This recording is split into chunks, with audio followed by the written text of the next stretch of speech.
Everybody, Therapist Paul sitting in the parking lot of his therapy office in his car enjoying some sunshine. In Michigan we don't get that every day, so sometimes for lunch we just go out and sit in our cars and just relax. Today I've had an interesting kind of a lunch period because I went next door to one of our restaurants, and now within like walking distance of my office there are literally 7 restaurants and 2 gas stations and tire places, 4 major shopping center areas with Home Depot and Lowe's and Sam's Club and Walmart and auto parts stores and cell phones, and I mean just within like walking distance of this area. So I got out, and now literally the KFC is like a block and a half to my right, but I didn't walk there. I drove. I don't know why I drove, to be honest with you. It's a beautiful day. I should have just walked over and ate my 2 pieces of chicken. But after I ate my chicken, kind of going along with that theme, I ate my chicken and I looked down, and then there's a big plate, and then there's 2 plastic containers with covers, plastic covers, napkins, a spork, some miscellaneous junk left over.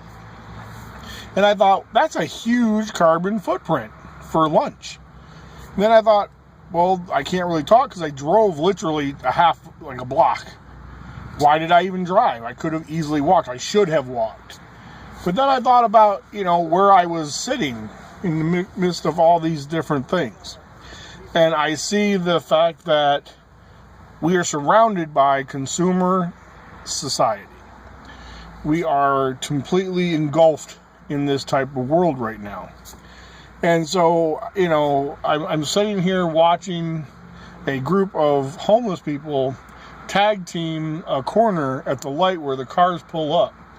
There's like 4 of them that they rotate who's standing out there begging, and I guess that's a wonderful system. It seems to be working for them. They've got their pet dog, and they've got, their other stuff. So, and I'm not putting them down, and I'm not saying it's wrong.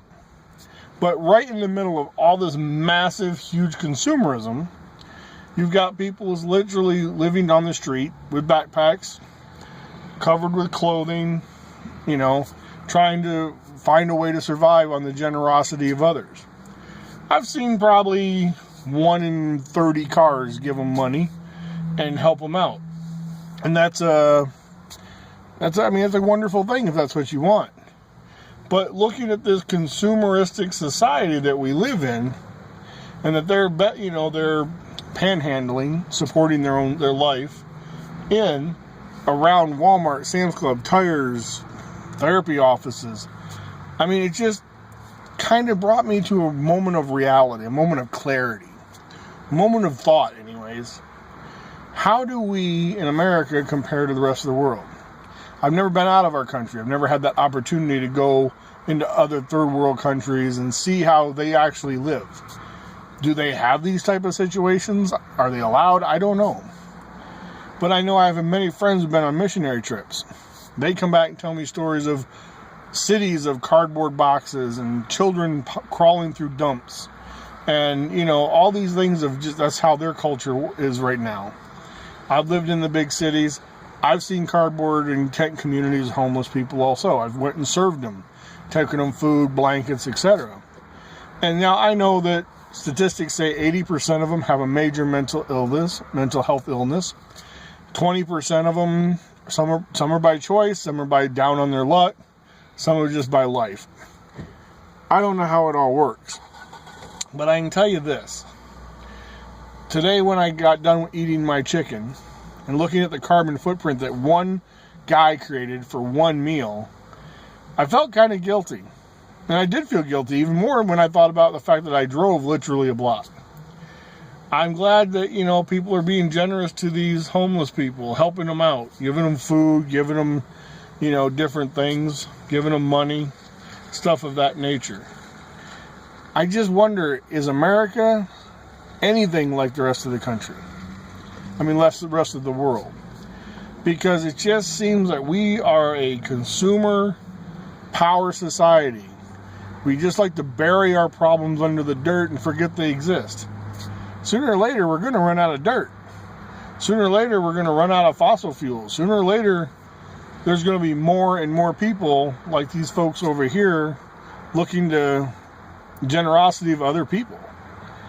I don't know how to change this steamroller that's happening. I know from now on, if I go to the Kentucky Fried Chicken, I'm going to walk there, and I'm going to be more aware of that silly carbon footprint that I created. But I guess my message for today is, when you do things, let's think about them.